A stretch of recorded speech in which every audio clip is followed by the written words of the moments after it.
So, let me tell you a story about a world falling apart, an unknown plague that spreads like a curse, of violence in the streets, of a ruling class that seems disconnected and unable to address these issues even if they wanted to. You're right, I'm talking about Dark Souls. Dark Souls is a 2011 action role-playing game that became so popular it created an entire genre of similar games, helpfully called Dark Souls clones. It has two sequels, Dark Souls 2 in 2014 and Dark Souls 3 in 2016. Each game has you as personified as either made of bacon or sparkles, rummaging through the ruins of a once great civilization, Luadran in 1, Drankalaic in 2, and Lothric in 3. The overarching plot of each of these games are very similar. The Dark Sign, a great plague that has ruined the land, has caused people to become undead and is slowly destroying each of these civilizations. The only way for you, the hero, to stop the decay is to sacrifice yourself to the first flame and let the Age of Fire forever be renewed. Or don't. But we'll get into that. Conceptually, it's all pretty clean. Here's the ruins of a once great civilization. Here's the remaining residents of said civilization, either mad or depressed, and it's your job to kill them and return the land to peace by any means necessary. In the end, you're often offered one of two choices, either to renew the Age of Fire or to start an Age of Darkness. But either way, it's implied there's a new age with new civilizations, all thanks to your effort. And then, in time, that age, that new civilization you bled and died to create, is no more. In Dark Souls 2, the worst game of the series, but not as bad as that one friend of yours likes to pretend, it's implied this cycle has repeated hundreds of times. In the Lost Bastille, you find the statue of a man. If you use a special item on him, you return him to life. He tells you that he is from Olafis, a land so distant in the past that the only remnants of said civilization at all is him. Nothing besides remains. Anything that has a beginning also has an end. No flame, however brilliant, does not one day splutter and fade. But then, from the ashes, the flame reignites, and a new kingdom is born, sporting a new face. So, what is this trying to tell us? What is the meaning here? Why does each game hit us over the head with this cycle of civilizations rising, only to fall into nothing? The Achaemenid...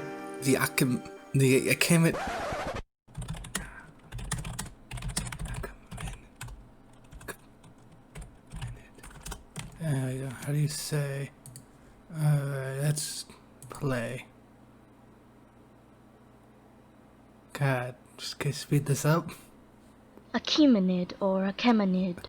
The Achaemenid Empire lasted for 200 years, from 550 to 330 BC, until it was conquered by Alexander the Great. However, the empire had been declining for decades before their defeat. The Ottoman Empire lasted for 600 years before it was torn apart in World War I and transformed itself into modern-day Turkey. Even before the war, however, the empire was far from its historic peak. At its height, it is said the sun never set on the British Empire, as it controlled land all across the world. Now, Britain only holds 14 territories outside of the British Isles. These are just some of the hundreds of examples of empires that have either declined or fell completely. In the end, this is the fate of all empires, isn't it? We have to ask ourselves why. The Roman Empire, specifically the Western Roman Empire, has thousands and thousands of pages of research done on why it declined, and at least a few grifter YouTube videos. The reasons set out are hundreds. Individual events are pinpointed as helping the fall, but none speak to the specific reason why it fell, because there is no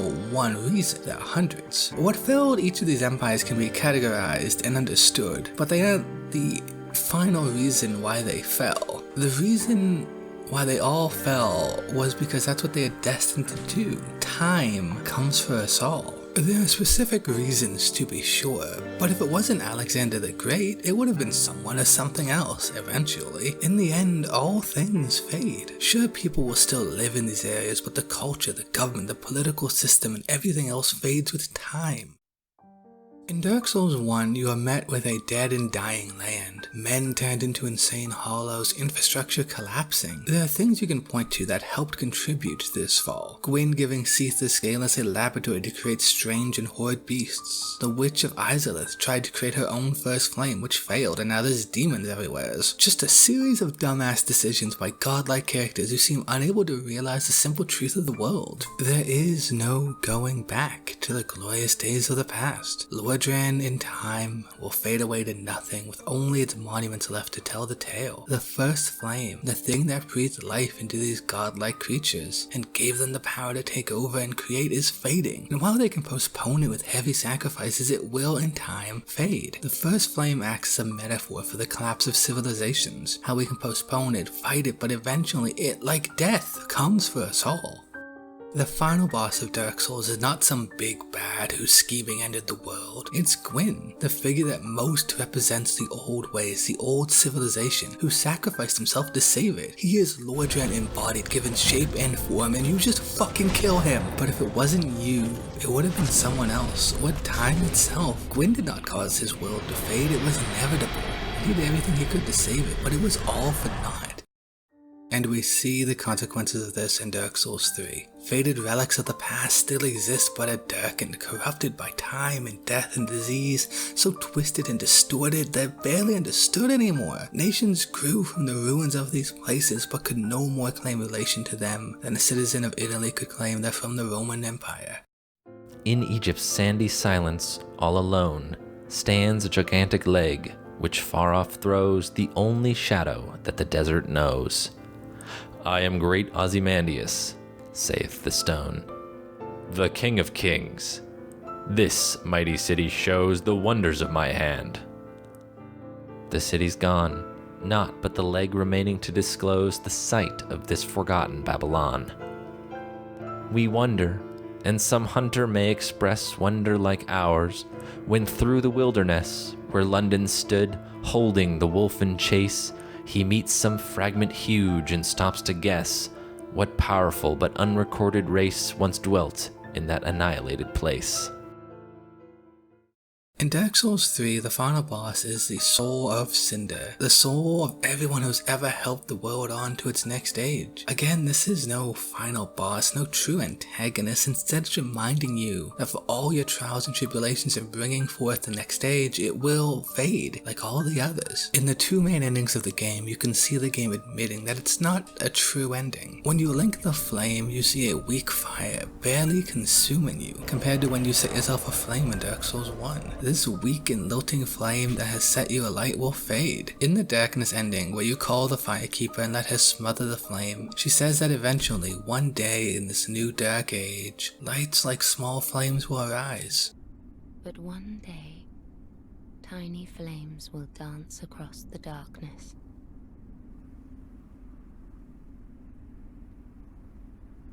Like embers linked by Lord's Pass. Whatever civilization the dark brings will fade too, just like this weakened fire. The other two secret endings don't really explicitly say this, but given what all three games have hammered home, we can assume that whatever comes next is not permanent. We can see this as the main theme of the game, civilization's death and rebirth on the ashes of the old, and how sometimes we cling so strongly to the past even when we are so far from it. In Dark Souls 3 we find an altar, two vast and trunkless legs of stone. If you pray to this altar, you become a member of the Sunlight Covenant. But who does this covenant worship? What do they believe? We know not, except that they exist and are apparently so important the rulers of Lothric felt it necessary to keep a statue of them in their castle. But it's a vestige, nothing more, something of the past to cling to when nothing else remains. Albert Camus is a French philosopher who is often connected to essentialism or absurdist schools of philosophy. Now, I'm not a philosopher, so if you really want to learn more, go bother philosophy tube or something. In Camus' famous essay, The Myth of Sisyphus, he explores the psychology of a Greek hero who, when he angered the gods, was punished by having to roll a boulder up a hill every day, only for it to fall during the night, forcing him to roll it up again the next day. Camus likened this to modern life, the futility and absurdness of living a life just to die and having it all fade in the end, and how when faced with this absurdity, it's better to throw yourself into the absurdity to embrace the absurd, rather than accept it doesn't mean anything. Camus argued that Sisyphus in the end must have embraced the absurdity of it all, and that we must imagine that Sisyphus was happy. In Dark Souls, each civilization we allow to be built on the remnants of the last will fade, yet still we build. In the end, nothing will remain, but there is happiness and fulfillment in the building, in seeing what each civilization might become. Hollow Knight, a 2017 indie Metroidvania by Team Cherry, takes a lot of cues from Dark Souls. In it, you play as a nameless knight, not the Hollow Knight. This really isn't important to my essay or the game as a whole, but it shows my Hollow Knight cred, and so its rabid fanbase might actually listen to what I have to say. In it, you explore the remnants of a confusingly named Hallow Nest, once a great bug kingdom that has fallen to ruin and disgrace. As you explore the game, you slowly understand what has happened here in this strange place. Once long ago, a giant moth ruled over the bugs, filling their heads of light and controlling them in a hive mind. She was defeated by the Great Worm, later renamed the Pale King, who banished the Radiance and freed the minds of the bugs. He built a great kingdom, however the Radiance was not banished forever. A statue of her was unearthed in the crystal mines, and she started to infect the minds of bugs once more. The civilization slowly began to crumble, so the king made a Hollow Knight, born of God and void, whatever that means. He had no soul and he had no will, and thus he could, in theory, contain the Radiance completely. However, this fails because of an idea instilled, and I don't know what that means, and I don't think anybody really does. The lore tends to be really obscure, but for our purposes, we don't need to understand the metaphysical nitty-gritty to see what this game is getting at. Like Dark Souls, we explore a kingdom fallen to ruin. The heroes and rulers have gone mad or are in hiding, and it's our job to jolly well sweat them out, no matter how many times you need to die to make it happen. Like Dark Souls, the rulers make tremendous mistakes, like building a city under a lake, or birthing and murdering hundreds of thousands of soulless children until one was perfectly soulless except that he wasn't. However, there's a key difference here. In Dark Souls, there is no antagonist. Sure, there are enemies that vex you, and some, like Nashandra, want the same thing you want, but none of them are true antagonists. That which threatens the world is entropy, in its purest sense. Not so in Hollow Knight. In Hollow Knight, there is an enemy. There is something pretty explicably the cause of all of these problems. The Radiance, the great power that was overthrown, wants vengeance. She's corrupting the citizens, turning them against each other, causing chaos and ruin. That's not the failing flame that acts as a metaphor for the ebb and flow of history, but a singular source that is causing all of these problems. In the first ending of the game, you defeat the Hollow Knight, who is poorly keeping the Radiance from escaping. You take his place and hold the Radiance within, chained with no mouth to cry suffering. You become the Hollow Knight and keep the Radiance at bay for a time. But you too have an idea instilled. You have a will, thoughts, and dreams. You can't hold the Radiance back. And if that was the true ending, it would be very similar to Dark Souls. You link the fire, embrace the Radiance, sacrifice yourself for the next cycle to come, with the knowledge that it will not last. But that's not the true ending. If you do some extra steps and a series of obscure actions, you can stab the Hollow Knight in the head with a dream nail and enter his dreams, where the Radiance is. You can defeat the Radiance using the void within yourself and destroy it, or consume it. Either way, the game implies, if not outright states, the Radiance and its danger is gone. Well, there's a few extra endings if you go through the Godseeker DLC that expand on this, but I never actually completed the DLC because I'm a fucking casual, and it was just way too hard, and I had other things to do.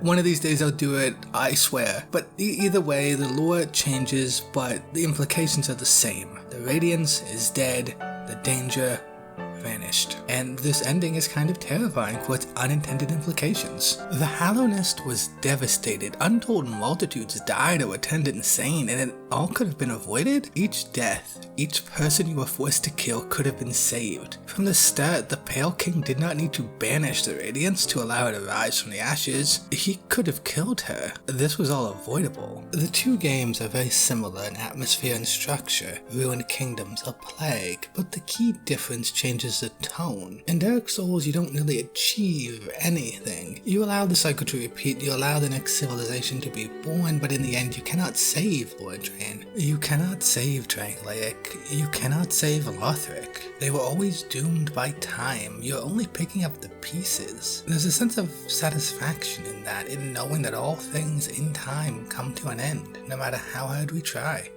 It may seem absurd, but there's a sense of comfort when you embrace the absurd. Dark Souls argues that all things come to an end.